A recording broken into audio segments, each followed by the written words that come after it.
You can say something.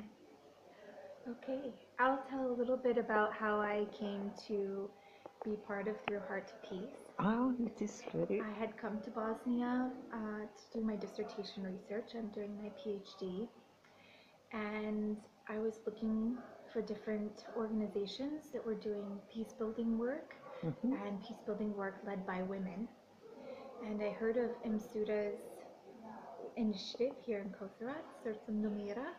And one of my colleagues told me, you must go speak with Msuda. And I had only been in Bosnia for 3 weeks, and I called Msuda and asked her if I could come and speak with her.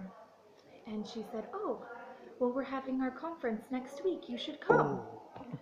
And so my research assistant and I didn't have any other meetings planned the next week, so we jumped in her Volkswagen Golf and we drove up here.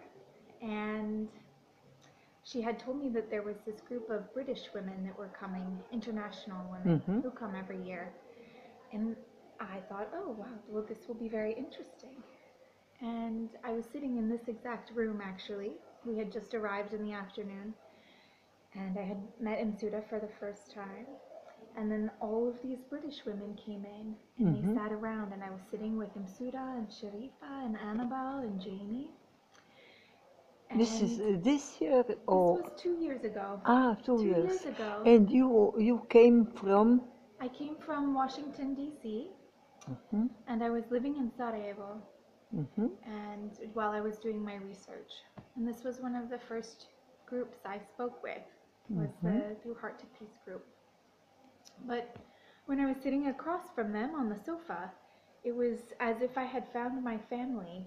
It was the strangest feeling. I felt like I had always been here, like I would always be here, and then it was meant to be that I came to meet them. And I spent that first week with them, and then I spent some time that summer at Hazelwood House with Jamie and Annabelle, which has a long connection with Through Heart to Peace. And I came back and worked with Msuda some, and then last year I came again with the English ladies and stayed here for the week, and this is my 3rd year. And what I think is so inspiring about this initiative between the women from England and the women from Bosnia is the way in which they've come and stood beside women in Bosnia all of these years. And I think that what's important about it is that as a model for how to be helpful as a foreigner in situations of conflict, I think Through Heart to Peace is really special because always the initiative has been developed by women here who are the authority and the experts on what's happened and what's happening and what's needed and what would be helpful. And then the English ladies have just, in my opinion, tried to stand beside and support the efforts that are happening here and to shine a light on breaches of the Dayton Accords, or to shine a light on the siege in Sarajevo, or to shine a light on different human rights violations that were happening here, and to shine a light on the important work that women are doing here every day to build peace. And for me, as an international person interested in trying to develop better models for the international community to be helpful, this is a really important one that we can learn from, because the international community, the English ladies, didn't come in and take over the efforts that were happening. It was always just in support of the local wisdom and the local knowledge of what was needed and what would be helpful. And I think that's really important. And how you feel today, or on the day the conference?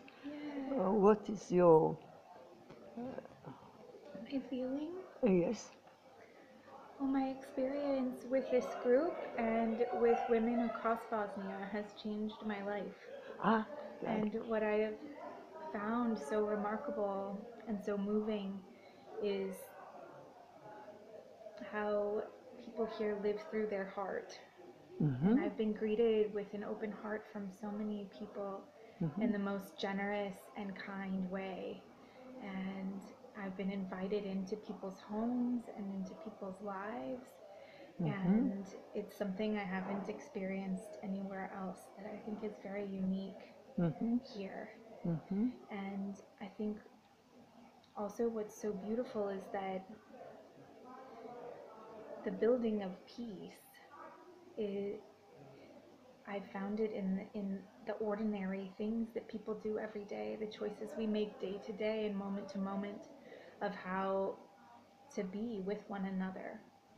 And what I've seen in my experiences with Bosnian women especially is that there's an intention, an intentional way of living that supports community and supports connection. And women still gather together to have coffee, and they still gather together to knit things and to cook and to harvest their gardens. And there's this strong sense of being held in a community of women. And I found this in the city centers, in the urban areas, and in the village, and in areas, you know, that were very touched by violence, and in areas that experienced a different sort of violence during the war. And it's something that I didn't know was there, and something that I think is so important and so powerful. And what I've found in my work here with Bosnian women is that they're so powerful in their ability to create change within their families and their communities. But what they've also said to me, they've said, of course, we know that we're powerful. We know that we're doing this work of holding families and communities together. But also we feel like this work is invisible in some ways and not appreciated.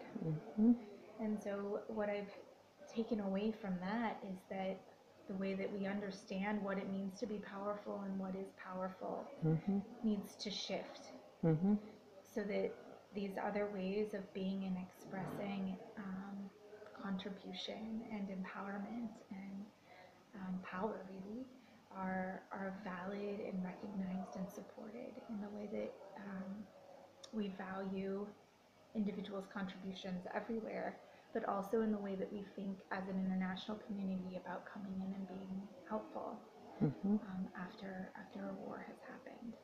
When you tell someone in United States how you feel in Bosnian and how is the life here, can these people understand what you say? I think they do, and I think especially when I've spoken to people in my immediate family or my friends about it, especially people that are maybe in a generation or two ahead of me, they remember a time when they were growing up, when the mothers would get together, when women still gathered in this way, and that was a precious time, and that now, you know, everyone's kind of in their own individual life, and they're doing their own thing, and they're not paying attention to this connection, and it seems to be, when I speak to people back home,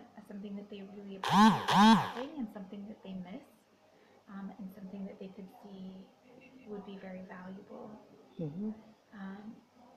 And then when I speak to other people in academic spaces or in conferences, this kind of thing, people are very interested in the ways in which women have creatively found to navigate a very difficult political situation, a very difficult economic situation, and how creative and resilient and brave and beautiful women are here in the work that they're doing. And so most often I think that people are very inspired to hear about the contributions that women are making across Bosnia to their families and communities. May I put what you told me now on my Facebook or Yes. internet. Yes, I that would be have okay. my channel, Yes. and you are satisfied with this. Yes. And in this way, I am very happy because one friend from United States, she was very happy with me when she was in Zagreb 2 years, and she will see how I am always active, and Yes. always we can do something Yes. what is very good Yes. for the life. Yes. And there are many Yes, many ways. ways, and mm, it is interesting Yes. how the life give us a Yes. chance, Yes. and we have a different result, but we are very happy. Yes. And we can see also the people around us are happy. Yes. Yes. It is And I think this is the thing that's so important, that we contribute in the way that's meaningful to us, and in the way that we already know how. I think that peace building isn't necessarily this set of skills that one must have, but I think it's, intentionally reflecting on what you have to contribute and then offering that. And Mirsada, our dear Mirsada, who's been with Through Heart to Peace from the beginning, she once told me that when the war started, she thought, what can I do?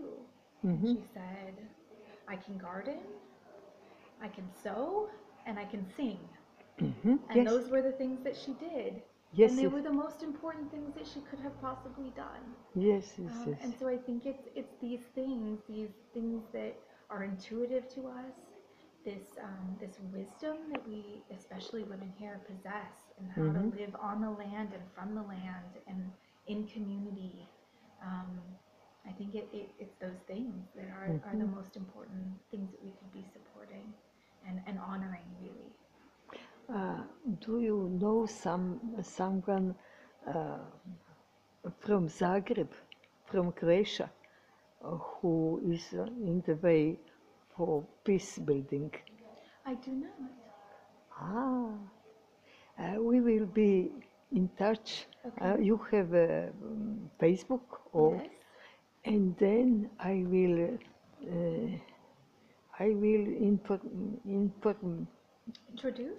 introduce you, and I'm connected with many women's organizations in Really? Zagreb. Really? How wonderful.